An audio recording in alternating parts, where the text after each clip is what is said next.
কবিতা পাঠের সময় এখন। আমরা কবিতা পাঠে ছিলাম, আমরা কবিতা পাঠে আছি এবং আমরা কবিতা পাঠে থাকব।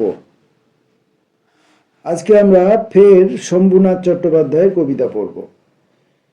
শম্ভুনাথ চট্টোপাধ্যায়ের অফুরন্ত কবিতা, অফুরন্ত অভিজ্ঞতা, বিভিন্ন ধরনের তার বাচনভঙ্গি। আজকে আমরা শম্ভুনাথ চট্টোপাধ্যায়ের এখনো প্রেমের কাছে এই কবিতাটি পড়ব। এখনো প্রেমের কাছে কবিতাটি সংখ্যার দ্বারা চিহ্নিত, বেশ বড়, 16টি অংশে বিভক্ত। চেষ্টা করি পড়বার। কবিতার আবেগ, কবিতার বক্তব্য এবং কবিতার আবেগ আমাকে এত দ্রুত সামনের দিকে টেনে নিয়ে যায়। আমার এমনিতে একটু ট্যামারিং আছে, একটু ভয় ভীতি আছে। আর এই যে কবিতার আবেগ, বিশেষ করে জয় গোস্বামীর কবিতা যখন আমরা পড়ছিলাম, তার কবিতার ভেতরে এত বেশি বক্তব্য, এত বেশি তীব্র জীবন ফুটিয়ে ক্ষীর করা জীবনের এত অগাধ পরিমাণ ক্ষীর, যে সে পড়তে পড়তে পড়তে পড়তে আরও কী আছে, আরও কী আছে, আরও কী আছে বলতে বলতে আমি নিজে আরও বেশি করে তুতলিয়ে যাচ্ছিলাম। তো আমার তো পরিচ্ছন্ন করে পরিবেশন করার ক্ষমতা বা উদ্দেশ্য কোনোটাই নেই, তবু মাঝে মাঝে নিজেকে সংযত করি যাতে নিজের কথার উপরে নিজের কথা চেপে না যায়। শম্ভুনাথ চট্টোপাধ্যায়ের কবিতা এখনো প্রেমের কাছে। 1 নম্বর। বিনাশের অর্থ শুধু নষ্ট কি? আমার মনে হয় আছে তার সুগভীরে অন্যবিধ মানে। কেননা বিনষ্ট প্রেম অভিমানে খেলনার মতো ছড়িয়ে ভেঙেছি, তবু আজও তার হয়নি বিনাশ। ভাঙাচোরা অংশগুলি বুকের আড়ালে আজও চারদিকে অনুভব করি। সমস্ত কথার ধ্বনি শূন্যতার দিকে চলে যায়, আবার আশ্চর্য সব ফিরে আসে প্রতিধ্বনি হয়ে। এখনো নির্জন রাতে ঘুম ভেঙে গেলে তাই শুনি সেই চেনা ঘণ্টা বাজে স্মৃতির ভিতরে নীল খেলাঘরে, একদিন বাজিয়েছি যাকে। 2 নম্বর। অন্তত প্রেমের কাছে সময়ের কোনো গতি নেই। বহমান জলধারা থেকে যেন কিছু ছিন্ন জল নির্জনে কোথাও চিরদিন বড় একা স্থির হয়ে থাকে। স্বচ্ছ সেই নীল হ্রদ জাদুকর দর্পণের মতো বুকে ধরে রাখে সব পরিচিত ছায়া দৃশ্য রেখা। একদিন যেখানে যা ছিল সেই চেনা ফুল, পাখি, বসন্তের গভীর বিকাল তরঙ্গের মতো ধীরে কেঁপে ওঠে প্রাচীন হাওয়ায়। আসলে বয়স তবে কিছু নয়, মিথ্যা দেখি এই চুলের রূপালী কারুকাজ, মুখোশে গম্ভীর এক বৃথা শম্ভুবাবু সেজে থাকা। আসলে আড়ালে সেই পলাতক বিস্মিত কিশোর দাঁড়িয়ে রয়েছে আজও নীল জল দর্পণের কাছে। 3 নম্বর। আমি কে? আমি তো এক সুপ্রাচীন দীর্ঘ জীবনের উৎসমুখ থেকে, অস্থিপাতরের গুঁড়ো অন্ধকার জটিলতা থেকে প্রবাহিত কিছু প্রাণবীজ, কিছু রক্ত জলধারা। বর্তমান কাল ছুঁয়ে ভবিষ্যতে দূর প্রসারিত কিছু অনুভব, কিছু আলোকিত তরঙ্গ চেতনা দৃশ্যেই আমি। আমার নিজস্ব কোনো ধ্বনি নেই, কণ্ঠস্বর নেই। আমি শুধু দূরাগত প্রতিধ্বনি। পুরাতন শব্দে কিছুকাল আমার সমস্ত চেনা শব্দমালা কণ্ঠে ধরেছিল পৃথিবীর প্রথম মানুষ। আমি প্রতিচ্ছায়া সেই দূরস্থিত প্রেমিক ছায়ার, প্রথম মানবী যাকে একদিন বিদ্ধ করেছিল হৃদয়ে গোলাপ কাটা যন্ত্রণার ভালোবাসা দিয়ে। আমি কে?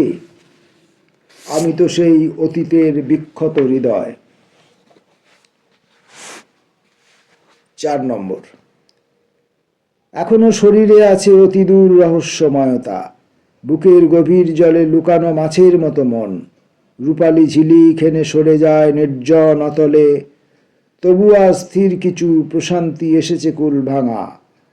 বর্ষার প্রবাহ নেই, সর্বনে বিকালের আলো, আর কিছু কাশফুল অলংকার হয়েছে তোমার। এখনো শীতের কিছু দেরি আছে, তাই স্রোত জলে শেষ অবগাহনের ইচ্ছা হয়।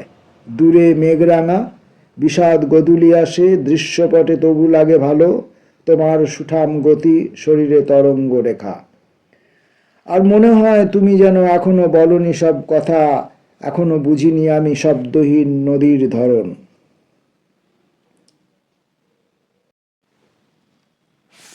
এখনো প্রেমের কাছে। 5 নম্বর। আশ্চর্য আলোর খেলা দেখি, বেলোয়ারি পলতোলা কাছে, সোনালি এখনই ছিল, একই সহসা বিষণ্ণ নীল নাচে। ভালোবাসা বর্ণহীন, সে কি আসলে রঙের মৃদু আছে? নানা রঙে রেখায় জলে কি দুই চোখে পলতোলা কাছে?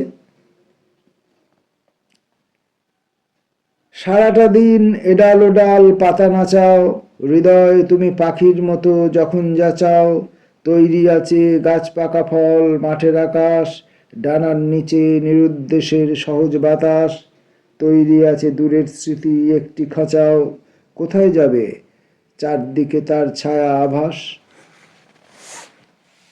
6 নম্বর। বিশ্বাস করি না কোনো আলোকিত স্বর্গ আছে বলে। ও শুধু কথার কথা, নাটকীয় গল্পের ধরন। আমি জানি গির্জা মঠ কিংবা কোনো মসজিদের দ্বারে অম্লান আশ্রয় নেই। মানুষের মন অন্ধকারে যথারীতি মগ্ন আছে। ধর্ম এক ছদ্ম আবরণ। রক্তের নিয়মে দ্রুত অন্য কিছু বুকে ভেসে চলে চিরদিন চিরকাল। জীবনের তীব্র স্বাদ নিয়ে নায়কের অভিসার, গুপ্ত প্রেম, যুবতী হরণ, পৌরাণিক চরিত্রের নামে সব শাস্ত্রে লেখা আছে। আদিম রাত্রির লোভ, শরীরের নগ্ন ফুল গাছে প্রজাপতি হয়ে বসে, তার নেই কোনো বন্ধন।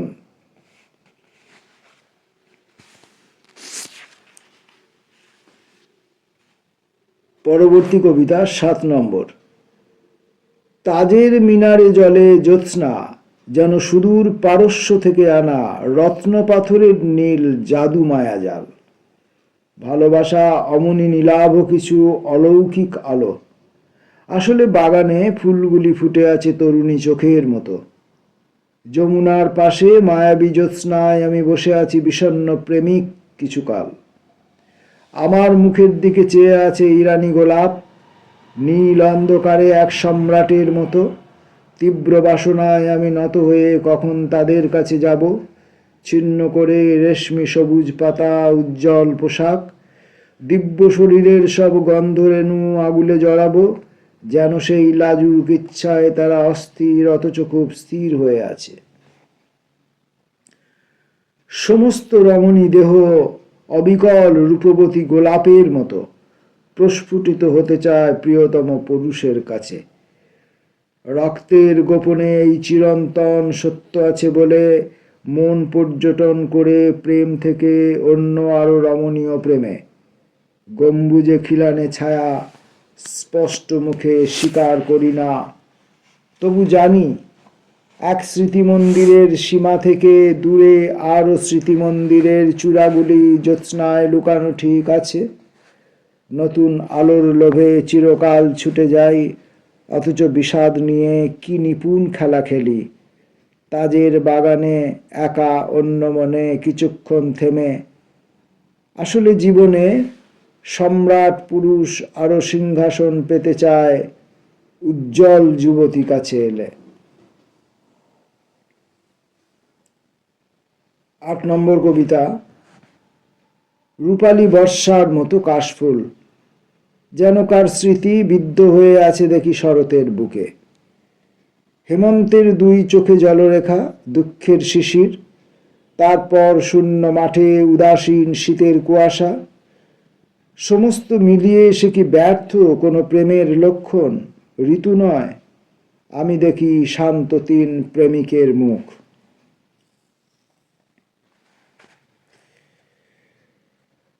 নম্বর কবিতা। প্রতিটি সূর্যাস্ত কিছু বলে যায়, প্রতিটি দিনের অবসানে অর্থ আছে, তোমাকে কেবল সেই গূঢ় সংকেতের পরিভাষা বুঝে নিতে হবে।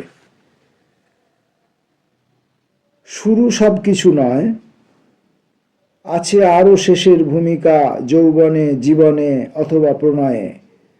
তুমি গোধূলি মেঘের রাঙা ছবি কোনোদিন স্পষ্ট চোখে দেখেছ? ক্রমশ সে কেমন মিশে যায় বিবর্ণ ধূসরে। তোমার পিছনে প্রতি সান্ধ্য হাওয়া সেই গভীর সংকেতে বয়ে যায়, অবসান অবসান বলে। এখনো প্রেমের কাছে এই সিরিজের 10 নম্বর কবিতা। হাওয়ার স্বভাব যেন যাযাবর, আনন্দিত কোনো বকুল গাছের নিচে, ফুল পাখি ছায়ার সংসারে মুগ্ধ প্রেমিকের মতো স্থির হয়ে কিছু কাল দাঁড়াতে পারে না। নিঃসঙ্গ হৃদয় নিয়ে চলে যায় রৌদ্র ধুধু মাঠের বিদেশে, অকারণে নিজের ওপরে তীব্র অভিমান করে সারাদিন ধুলো পায়ে নিরুদ্দেশে হেঁটে। হাওয়ার স্বভাব বড় উদাসীন, জ্যোৎস্না নীল রাতে সর্বনে বুকের গোপন বাঁশি বাজায় নির্জনে। অন্ধকারে কখনো আবার পথে যেতে যেতে স্বগত কণ্ঠের মতো একা কথা বলে। হাওয়ার মতন কিছু নেশা আছে আমারও স্বভাবে, পলাতক মনে মনে বাঁশিটি বাজানো উদাসীন। 11 নম্বর কবিতা। মাঠের পথে যেতে যেতে হাওয়া ঝাউ গাছের শব্দে মনে হলো কে যেন আমার পিছনে পিছনে হেঁটে আসছে। শালুক বিলে অদৃশ্য পাখির ডাক যেন হারানো প্রেমের স্বরলিপি জলজ ঘাসের বনে ডানা ছড়িয়ে এখনো জেগে আছে। সুদূর আবছায়া কৈশোর থেকে স্মৃতি মধ্যরাতে মায়াবী চন্দ্রসভার মতো এখন আমার মাথার ওপরে। মাঠের পরে যেতে যেতে হাওয়া, নাকি হাওয়ার ভিতরে পাখির ডাক স্মৃতি, অথবা স্মৃতির ভেতরে আমি সুদূর সময়ের ওপার থেকে একলা কে এমন গভীর বিষাদে হেঁটে আসছে। আমরা শম্ভুনাথ চট্টোপাধ্যায়ের কবিতা পড়ছি এখনো প্রেমের কাছে। 12 নম্বর। আমি কি সহজে তাকে ভুলে যাব যে এমন শত্রুতা করেছে? সমস্ত আসবাব ভেঙে তছনছ, ওলট পালট। হঠাৎ দরজা খুলে যেন সচকিত ঘূর্ণিঝড় এসেছিল কয়েক নিমেষ। তবু এই ঘরে সর্বনাশের পরিণাম বড় বেশি ব্যাপক, ভীষণ, সেই ভয়ঙ্কর ক্ষতি এ জীবনে পূর্ণ হবে না আর কোনো দিন। যে এমন বিপন্ন করেছে এত সহজে আমি কি তাকে ভুলে যাব? বরং দাঁড়াবো আমি স্মৃতির দর্পণে মুখোমুখি। ঘৃণার পাথর ফুলদানি তীব্র ছুঁড়ে ভেঙে দেব এক কাজ সহস্র রেখায়। ছড়ানো স্মৃতির কাছে পা ফেলে গভীর আহত হব প্রতিদিন। প্রতি মুহূর্তের ব্যথা স্মরণে ফোটাবে আরও রক্ত গোলাপ, আরও স্থির ভালোবাসা। এখন কোথাও কিছু শব্দ নেই, হাওয়া নেই, জানলার নিচে ম্লান জ্যোৎস্না, দেওদারু গাছে আর পাতাটি নড়ে না।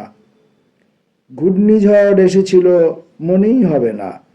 এত নিস্তব্ধ বাড়িতে এখন নিঃশ্বাস নিতে বড় বেশি কষ্ট হয় বুকে। যে এমন যন্ত্রণা দিয়েছে এত সহজে কি আমি তাকে ভুলে যাব? 13 নম্বর কবিতা। সুখ যেন রূপালী তবক মোড়া মিঠেখিলি পান, ইদানিং তোমার অধরে রঙিন সুগন্ধ এঁকে দিয়েছে। তুমি কি গ্রীষ্মের দুপুরে কোনো শীতল পাটিতে শুয়ে ঘুমিয়ে উঠেছ? কোনো গোপন দরজা খুলে চলে গেছো আশ্চর্য মাঠের দিকে বেড়াতে বিকালে? গভীর সূর্যাস্ত দেখে দেওদারু ছায়ায় বসেছ। বুক থেকে শাড়ির আঁচল কিছু খসে গেছে, অথচ তোমার কিছুতে খেয়াল নেই অধরে রক্তিম এত সুখ। যেন কেউ দংশন করেছে, তুমি তার শিহরণে নতুন রোমাঞ্চ সুখে অচেতন হয়েছ এখন। তবে কি সকলে খুব সুখী হয় ভালোবাসা থেকে, স্মৃতি থেকে দূরে চলে গেলে?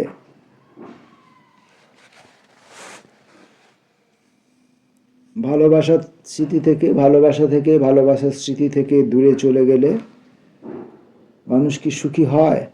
এরকম একটা প্রশ্ন জেগেছে কবির মনে। পরবর্তী 14 নম্বর কবিতা।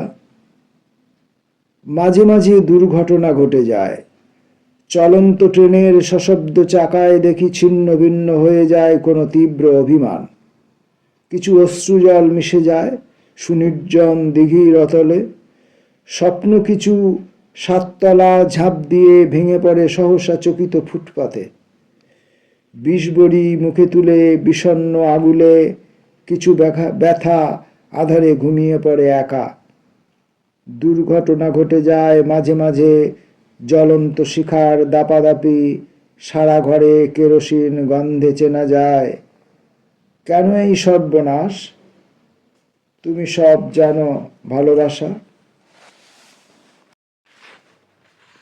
15 নম্বর। কখনো হঠাৎ কোনো মধ্যরাতে ঘুম ভেঙে গেলে নিজেকে ভীষণ একা মনে হয় অন্ধকার ঘরে, আর এক অচেনা বিষাদ আমাকে নির্জন ছাদে নিয়ে যায় নিশিটাক দিয়ে। ক্রমশ গভীর ব্যথা জ্বলে ওঠে নীল স্মৃতি জোনাকির মতো চোখের পাতায়। বুকের ভিতরে কিছু কি জানি কেমন করে, এবং তোমাকে মনে পড়ে। অথচ এখানে ঘরে আছে এক দ্বিতীয় ভুবন, সুগন্ধ চুলের ঢেউ, যুগল শঙ্খের লোভ খেলা করে স্বাভাবিক হাতের আগুলে। অথচ তখনও আমি অন্য দূর দ্বীপের প্রবাসী, একা মনে মনে। কখনো হঠাৎ কোনো মধ্যরাতে ঘুম ভেঙে গেলে নিজেকে লুণ্ঠনকারী মনে হয়, যে কখনো পায়নি প্রেমের স্বরচিত সমর্পণ। তখনই বিষাদ, বড় বিষাদ আমাকে টানে দূরে, অন্ধকার ঘর থেকে ছাদে একা নিজস্ব প্রবাসে। শম্ভুনাথ চট্টোপাধ্যায়ের এখনো প্রেমের কাছে, এই সিরিজের 16 নম্বর কবিতাটি, শেষ কবিতাটি আমরা পড়ছি, এবং আজকের কবিতা পাঠ এই পাঠের সঙ্গে সঙ্গেই শেষ হবে। আবার কখনো যদি দেখা হয় কোনো দূর জন্মের ওপারে, একা পথে যেতে ছায়া নির্জন গধূলি, আলোর বিষাদে আমি তোমার বিষণ্ণ মুখ ঠিক চিনে নেব। তোমার চোখের পাতায় পুরানো ছবি, স্বপ্ন আর স্মৃতিরেখা গভীর কাজল দেখে আমি চিনে নেব আমার বিনষ্ট পরিচয়। যন্ত্রণা পেয়েছি এত, এ জীবনে সীমা তার সমাপ্ত হবে না। যত দূরে যাব, যত আকাশ বঙ্কিম মাঠে ক্রমশ হারাবো, দিগন্ত রেখার মতো সেই ব্যথা ক্রমে সরে যাবে চিরকাল আরো দূর দৃশ্যে নীলিমায়। আর সেই প্রসারিত নিঃশব্দ বেদনা আবার তোমাকে দ্রুত চিনে নিতে পটভূমি হবে। শম্ভুনাথ চট্টোপাধ্যায়ের এখনো প্রেমের কাছে কবিতাগুলো পড়লাম। বিচিত্র প্রেমের অনুভূতি বোধ, খুব সহজ সরল অনাড়ম্বর ভাষায়, কোনো রকম কাব্যিক ব্যাকরণ বিধি প্রয়োগ না করেই লিখেছেন বলে আমার মনে হয়েছে, আমি অনুভব করেছি। যদিও আমার পাঠ আমার স্বভাবগত কারণে বারবার হোঁচট খায়, সেটাও কবির প্রেমাতীত যে কষ্ট, সেই কষ্ট হয়তো স্পর্শ করে এই নগণ্য মানুষটিকে। নমস্কার।